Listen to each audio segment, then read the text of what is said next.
가치나 방향, 우리에게 모든 시간 속에서 모든 사건 속에서 우리 하나님의 뜻을 또 한 번 잊지 아니하고 지난 한 주간도 그동안에 놓았던 하나님을 향한 마음을 다시 한번 품고 말씀을 읽고 또한 기도하면 다시 시작하는 그러한 믿음의 삶을 살았던 여러분의 모든 삶의 등기와 울타리마다 이 아침에 하나님이 넉넉히 주시는 거신 은혜가 넘쳐날 수 있기를 예수님의 이름으로 간절히 축복합니다. 부지런히 도는 물레방아는 이끼가 끼지 않는다는 말이 있습니다. 우리 사랑하시는 성도님들은 열심히 살고 계십니까? 우리의 주어진 삶의 둥기만이 아니라 우리의 신앙생활도 또한 삶에 있어서도 열심히 있다는 말입니다. 성경 우리에게 열심히 하나님을 소개하고 있습니다. 그 열심이신 하나님께서 자녀인 우리에게도 열심을 요구하고 있습니다. 히브리서 11장 6절 말씀에서는 우리 하나님을 상 주시는 하나님이다 이렇게 소개하고 있습니다. 상 주시는 하나님이십니다. 하나님은 기념품 주시는 하나님이 아니시라는 것입니다. 기념품은 어떤 사람에게 주어집니까? 최소한의 의무만 감당하면 기념품은 주어집니다. 참가하는 모든 사람에게 그냥 자리를 지키기만 하면 참석만 하면 누구나에게 다 주어지는 것이 기념품입니다. 그러나 상은 기념품과 다릅니다. 상은 이기는 자에게 주어집니다. 열심히 있는 자에게, 최선을 다한 자에게, 1등한 사람에게 주어지는 것이 상입니다. 다시 말씀을 드립니다. 우리 하나님은 기념품을 주시는 하나님이 아니라 상 주시는 하나님이다 말씀합니다. 천국은 친노한 자의 것이라 말씀하시면서 성도의 삶이 열심이어야 함을 오늘 또 한 번 우리에게 강조하고 있습니다. 그렇다면 열심히 특심이신 하나님을 믿으면서 그 열심이신 하나님을 아버지라 부르면서 그 자녀들이 게으른 것은 문제가 있다는 것입니다. 신앙에 있어서도 우리의 삶에 있어서도 열심은 자동차 엔진과 같습니다. 아무리 자동차가 좋을지라도 엔진에 불이 붙지 않으면 그 차는 무용지물입니다. 나에게 더 좋은 조건이 있다 해도, 나에게 더 좋은 환경이 있다 해도 나에게 열심이 없다면 아무 의미가 없습니다. 사람들은 머리가 좋으면 머리로만 살 것 같이 생각하지만 그렇지 않습니다. 나에게 기술이 있으면 기술로만 산다고 생각하지만 그렇지 않습니다. 아무리 머리가 좋아도 기술이 좋아도 열심이 없으면 아무것도 아님을 우리는 잘 알고 있습니다. 저는 이 아침에 오늘 예배를 드리는 사랑하는 성도들을 향하여 이렇게 말씀을 드리고 싶습니다. 사랑하는 성도님이여, 지금은 무엇 하나 만족하고 안주할 때가 아니라 더욱더 열심으로 최선을 다하여 살아야 될 때이다. 그렇게 말씀을 드리고 싶습니다. 우리의 삶의 목적을 지금 내가 무엇 하나 이룬 것에 만족하고 안주한다면 절대로 하나님이 원하시고 기대하시는 삶을 살 수 없습니다. 날마다 새롭게 무엇인가 시작하려는 마음으로 날마다 범사에 어제보다 어떻게 하면 좀 더 열심히 살 수 있을까, 좀 더 최선을 다할 수 있을까, 이러한 자세로 하루하루를 살아가야만 됩니다. 목사의 목회도 여러분의 신앙생활도 마찬가지입니다. 이만큼이면 되지 않는가 만족함이 아니라 아직은 아니다. 더 많이 나아가야만 되고 더 넓게 나아가야만 되고 더 크게 쓰임받기 위해서 더 최선을 다하는 그러한 자세가 필요하다는 것입니다. 사랑하는 여러분, 열심입니다. 특별히 신앙에 있어서 성경은 우리에게 열심을 강조합니다. 요한계시록 3장 19절에서 라오디게아 교회를 향한 하나님의 책망의 말씀이 무엇입니까? 우리 함께 읽겠습니다. 시작. 물론 내가 사랑하는 자를 책망하여 징계하노니 그러므로 네가 열심을 내라 회개하라. 아멘. 열심을 내라 회개하라 말씀합니다. 디도서 2장 14절 말씀을 통하여 하나님은 우리를 선택하시고 구원하신 목적이 무엇인가를 설명하시는데, 그가 우리를 대신하여 자신을 주시는 모든 불법에서 우리를 구속하시고 우리를 깨끗하게 하사 선한 일에 열심하는 신백성 되게 하시니라 말씀합니다. 하나님은 우리를 값없이 구속하셨는데, 예수님은 우리를 값없이 살려주었는데, 그 이유가 무엇인가? 선한 일에 열심 있는 자로 살게 하기 위해서 그렇게 만드셨다 말씀합니다. 열심이신 하나님께서 우리를 통하여 열심 있는 일꾼으로 살게 만들고 싶은 것입니다. 하나님이 일꾼을 선택하실 때 열심 있는 사람으로 기뻐하시고 열심 있는 사람들을 선택했다는 사실을 오늘 우리에게 깨닫게 하십니다. 창세기에서 요한계시록까지 성경을 자세히 들여다보십시오. 하나님께서 모세를 부르시고 엘리야를 부르시고 다윗을 부르시고 수많은 믿음의 사람들을 부를 때에 어떤 사람을 불렀습니까? 자신의 삶의 현장에서 열심히 일하는 사람을 불렀습니다. 예수님께서 한 사람 한 사람 제 아들을 부르실 때에 자신의 삶 속에서 놀고 있는 사람들을 부른 것이 아니라 뭘 해도 열심으로 일하는 사람을 불렀다는 사실입니다. 열심히 양을 치는 중에 하나님의 부르심이 있었고, 소 12길로서 밭을 갈 때에 하나님의 부르심이 있었고, 바닥마당에서 열심히 추수할 때에 하나님의 부르심이 있었습니다. 예수님 또한 제 아들을 선택할 때에도 밤이 맞도록 밤새도록 열심히 고기 잡는 그러한 자들을 부르셨고, 열심히 세금을 걷는 자를 부르셨고, 조금 문제가 있긴 있지만 핍박해도 열심히 핍박하는 자를 예수님은 불렀다는 것입니다. 재미있는 이야기가 있습니다. 예수님은 공중 나는 새를 보라 말씀하셨지, 나뭇가지 앉아 쉬고 있는 새를 보라 말씀하지 아니했다는 것입니다. 범사에 뭘 하든지 자신의 주어진 삶의 등기와 울타리 안에서 최선을 다하는 자를 하나님은 부르시고 그들을 쓰신다는 것입니다. 성경은 열심을 강조합니다. 달란트 비유에서도 5달란트, 2달란트, 1달란트 받은 자를 칭찬하고 책망하는 기준이 무엇입니까? 얼마를 남겼느냐 이것이 아니라 얼마만큼 최선을 다했느냐, 그것을 가지고 책망하고 칭찬하였습니다. 착하고 충성된 종아 칭찬하였고, 악하고 게으른 종아 책망하였습니다. 그냥 아무것도 손해도 보지 아니하고 입도 보지 아니했지만 악하고 게으른 종아 책망하였습니다. 세상 속에서 누구보다도 남다른 마음으로 열심히 사랑하는 여러분을 주님의 이름으로 간절히 축복합니다.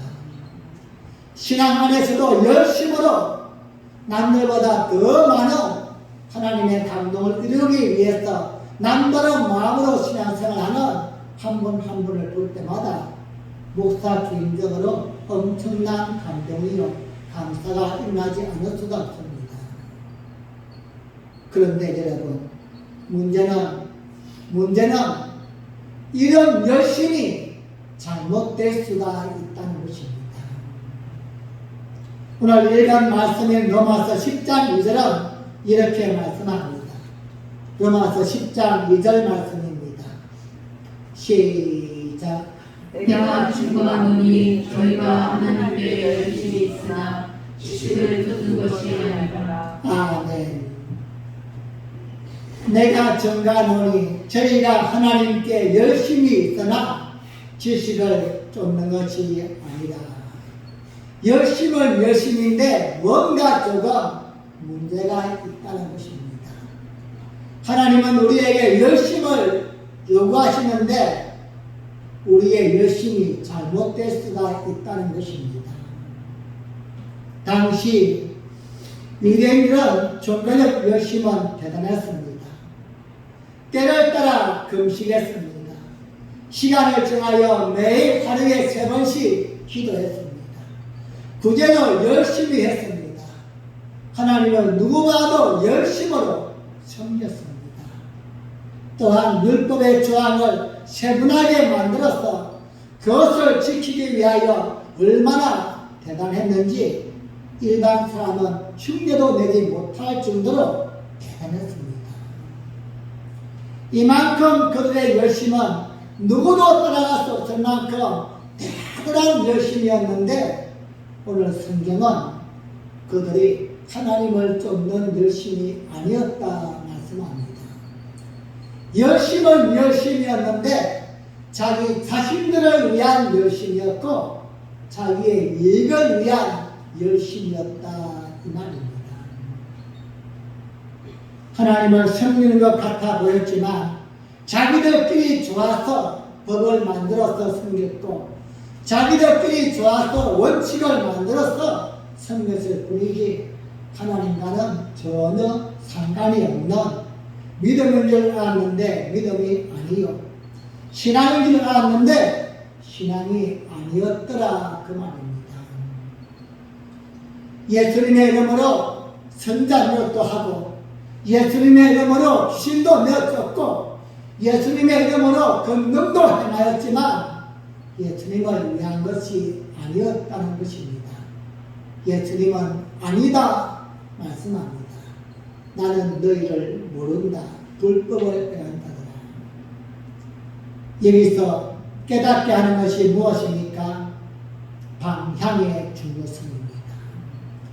열심을 하되 무엇을 행하여 가고 있는가? 어디를 향하여 가고 있는가? 이것이 더 중요하다는 것입니다. 방향이 잘못되어지면 열심히 하면 할수록 더 많이 남에게 피해를 끼치고 하나님을 더 아프게 할 수도 있기 때문입니다. 이스라엘 백성들은 열심히 믿었고 열심은 있었지만 하나님과 거리가 먼 열심이었고 신앙과 거리가 먼 열심을 품고 왔다는 것입니다. 이스라엘 백성들의 열심은 하나님의 말씀을 기초로 한 열심이 아니었습니다. 하나님을 진심으로 사랑하고 섬기는 열심이 아니었기에 그들의 열심을 품을수록 더더욱 엉뚱한 방향으로 가게 되어 있었고 결국은 여기가 종착역인가 생각했는데 거기에 가보니 하나님도 없고 신앙도 없는 엉뚱한 곳에 가 있더라 이 말입니다. 유대인들은 그 열심으로 예수님을 핍박했습니다. 유대인들은 그 열심으로 복음을 거부하고 예수님을 십자가에 못 박았습니다.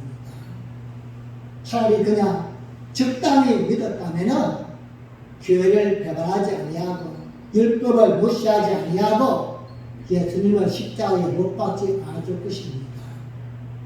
하지만 그 열심이 잘못된 그 열심이 하나님의 마음을 아프게 하고 예수님을 십자가에 못 박았던 것입니다. 예수님뿐만이 아닙니다. 그들은 다른 걸 열심히 믿는다고 그 율법을 정한 것 때문에 교회를 힘들게 만들고 믿음의 사람들을 아프게 만드는 엄청난 잘못을 저지르기도 했습니다. 이러한 자들을 향하여 오늘 바울이 외치는 것입니다. 너희 열심은 하나님의 지식이 기반이 된 것이 아니라 너희의 지식을 쫓는 것이다.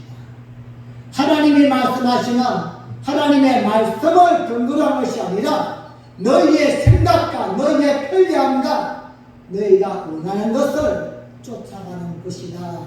잘못된 것이라고 지적하고 있는 것입니다. 바울의 이러한 지적은 그냥 해보는 게 아닙니다. 철저하게 자신의 경험 속에서 나온 고백인 것입니다. 바울이 바울 되기 전 사울이었을 때에 복음을 영접하기 전 핍박했을 때에 얼마나 열심히 있었습니까? 그 열심으로 교회를 핍박하고 예수 믿는 자들을 잡아다 죽이고 그것도 또한 마음에 차지 않아서 얼마나 열심히 했는지 자신의 지역만이 아니라 멀리 다메섹에 있는 교회까지도 다 무너뜨리겠다고 대제사장의 공문을 받아서 가르쳐 했던 그러한 자입니다. 그러한 열심을 품어봤기 때문에 바울은 아는 것입니다.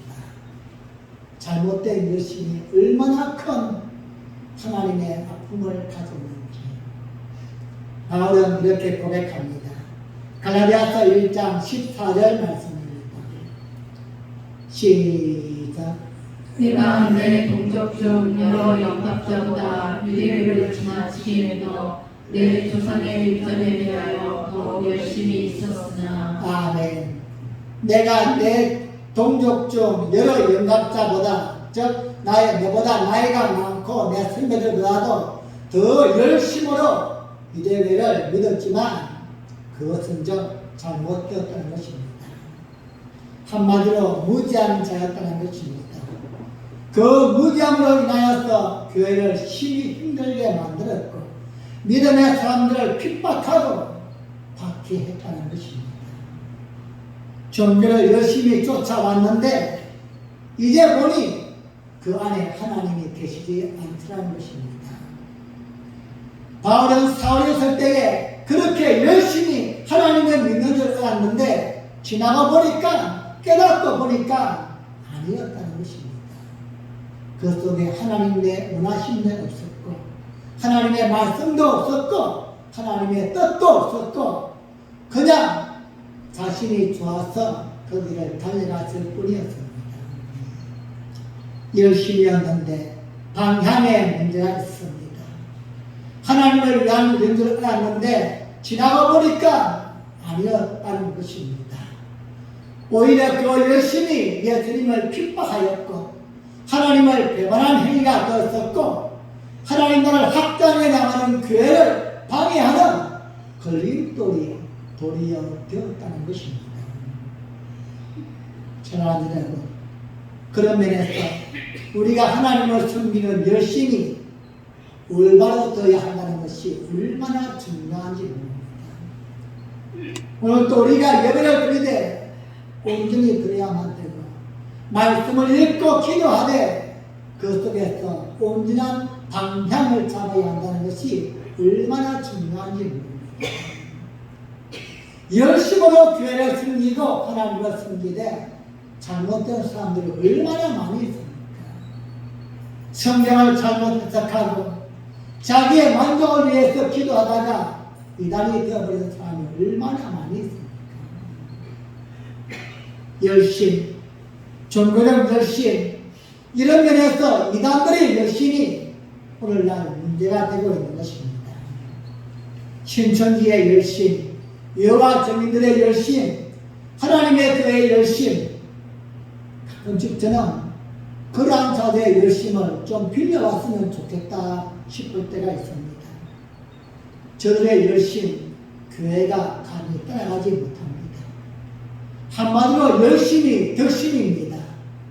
문제는 그들에게 열심이 있으나 잘못된 열심이다 이것입니다.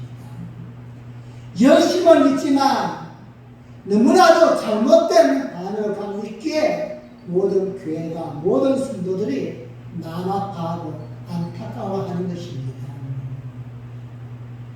하나님을 쫓는 하나님의 말씀을 쫓는 올바른 믿음이 되어야만 되는데 인류의 열심은 하나님의 말씀과는 상관이 없습니다. 하나님이 기뻐하시는 뜻과는 상관이 없는 열심이기에 오늘도 교회가 그들을 안타까워하는 것입니다. 성령의 진리를 근거로 한 열심이 아니기 때문입니다. 그들은 열심히 하고 있지만 잘못된 쪽으로 가고 있는 것입니다. 이렇게 말하면 저들은 이렇게 이야기할 것입니다. 우리도 성경을 믿는다고, 우리도 성경을 말한다고 이렇게 이야기합니다. 그래서 이단 교회를 방문한 사람들은 한결같이 하는 이야기 중에 하나가 그들도 성경을 이야기합니다. 맞습니다. 그들도 성경을 이야기합니다. 정통교회도 성경을 이야기하고 이단교회도 성경을 이야기합니다. 그렇다면 무엇이 다른 점입니까? 바로 방향이 다른 것입니다. 성경을 어떻게 이야기하느냐, 이것이 다르다는 것입니다. 저들은 성경을 이용합니다.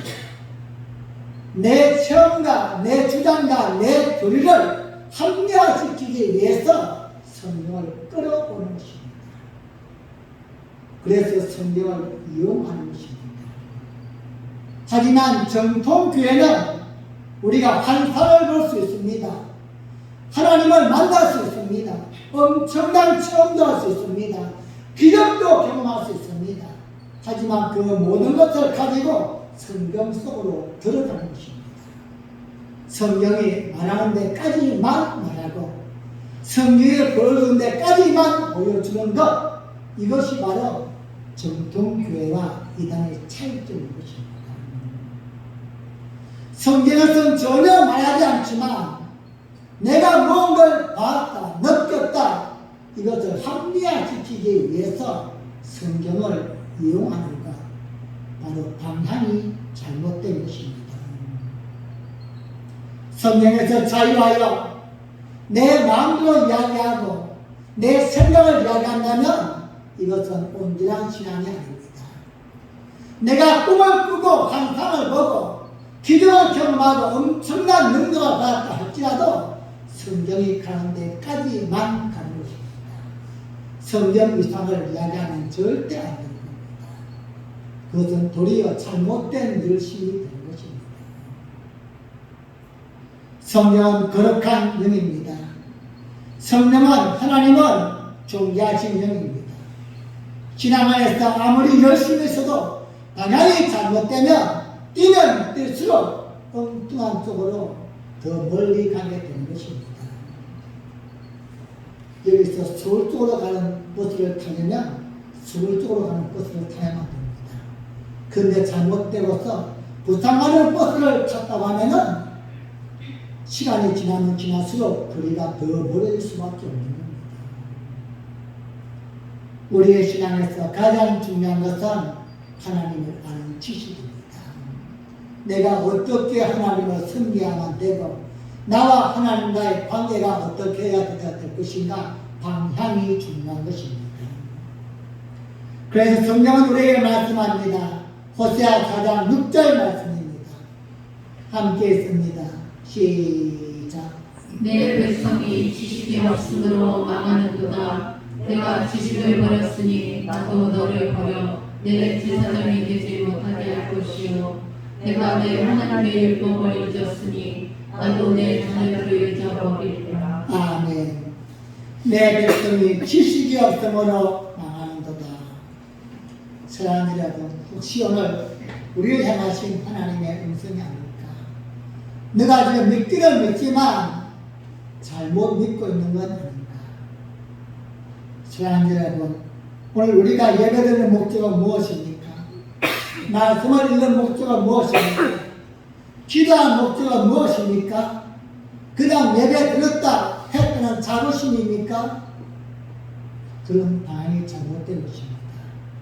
예배를 통하여 말씀과 기도를 통하여 우리의 신앙을, 내 삶의 방향을 하나님과 초점을 맞춰 가야만 되는 것입니다.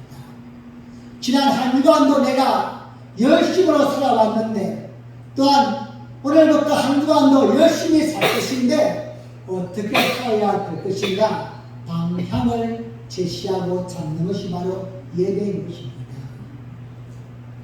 그래서 어떤 분은 이렇게 설명했습니다. 예배가 무엇인가 이야기할 때에 시계를 맞추는 것과 같은 것이다.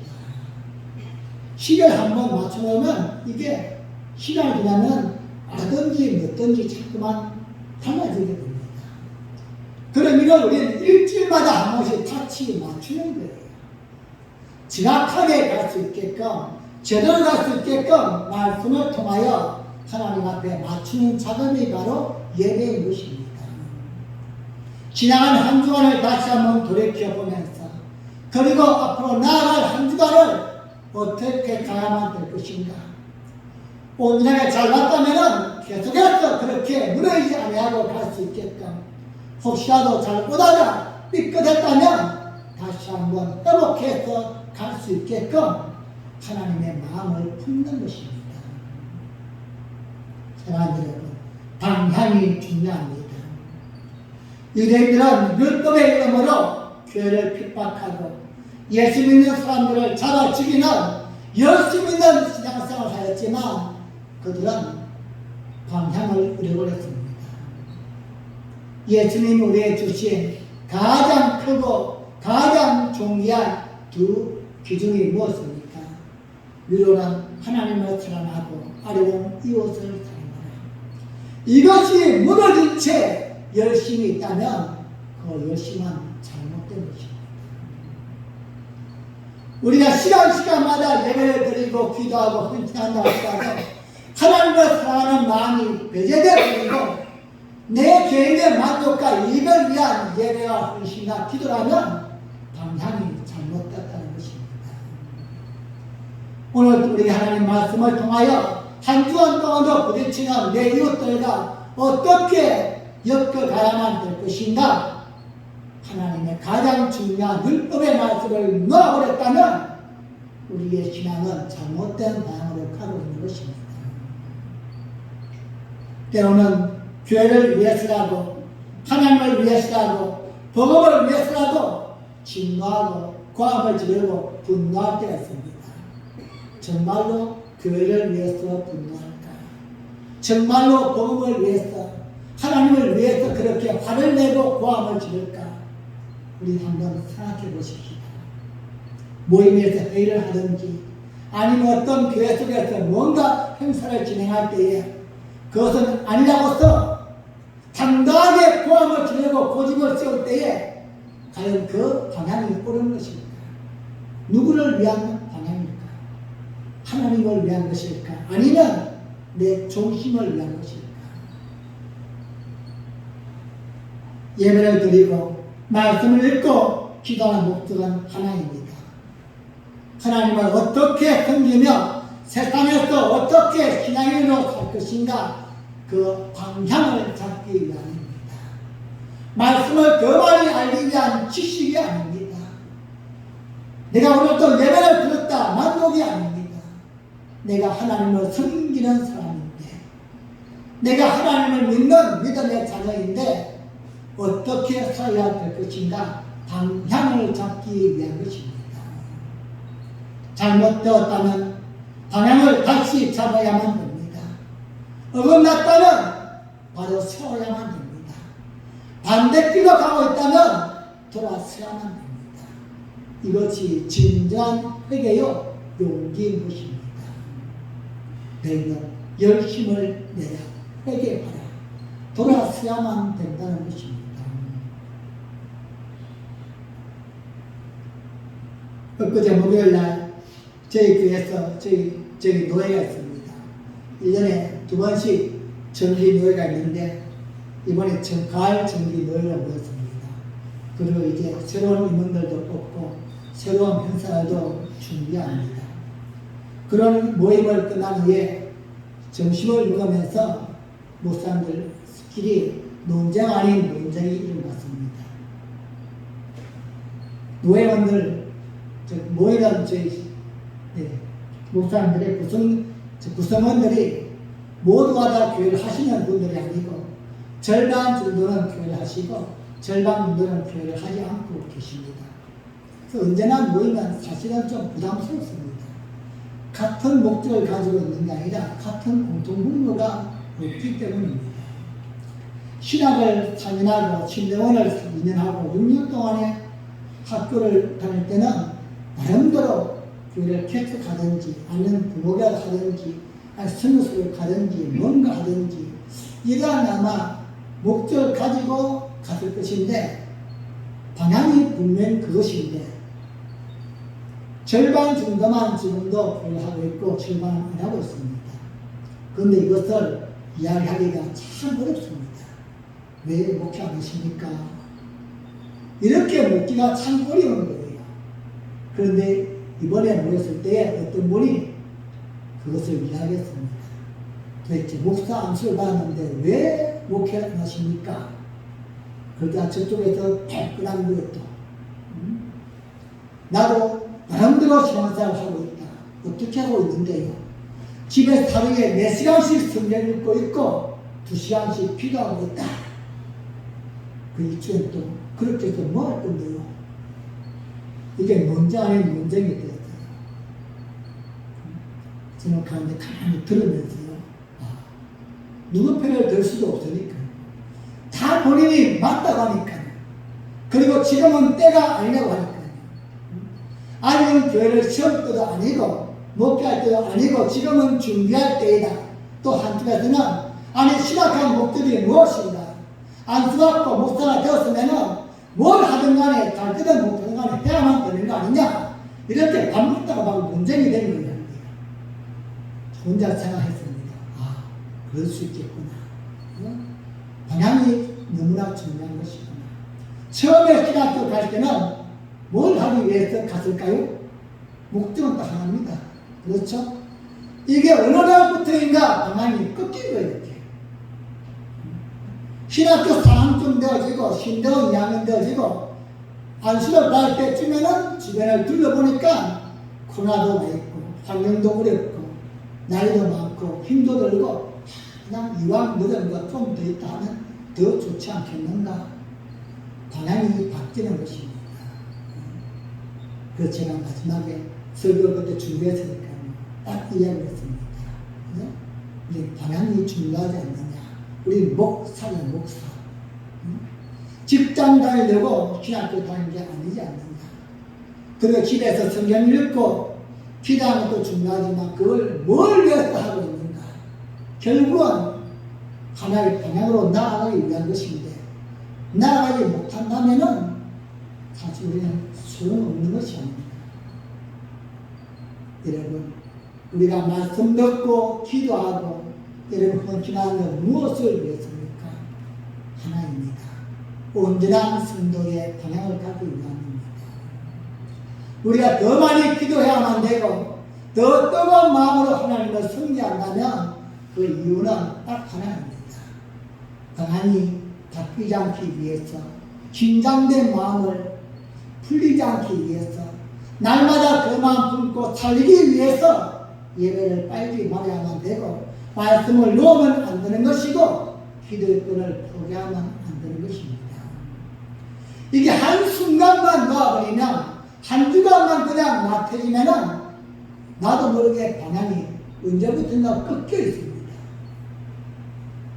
내가 하나님을 섬기는 사람에도 불구하고 열심히 기도하고 말씀을 읽음에도 불구하고 하는 일은 엉뚱한 일을 하고 있을 때가 너무나 많이 있다는 것입니다.